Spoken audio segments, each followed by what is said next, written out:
আপনিই আমার রব। আপনি কার কাছে আমাকে ছেড়ে দিলেন?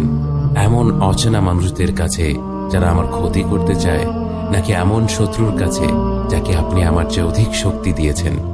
হে আল্লাহ, যদি আপনি আমার উপর রাগ না করে থাকেন তাহলে এর কিছুতে আমার কিছু আসে যায় না, কিন্তু আপনার আশ্রয় পেলে আমার পরিস্থিতি আরেকটু সহনীয় হবে। হে আল্লাহ, আমি আপনার চেহারার নূরের কাছে আশ্রয় চাই, যা সব অন্ধকারকে উজ্জ্বল করে দিয়েছে, যা দুনিয়া এবং আখিরাতের সব বিষয়ের সংশোধক। আল্লাহ, আপনার রাগ এবং অসন্তুষ্টি থেকে আমি রেহাই চাই। আল্লাহ, এ সব কাজই শুধু আপনাকে খুশি করার জন্য করা, এবং আপনি ছাড়া কোনো শক্তি নেই, কোনো ক্ষমতা নেই।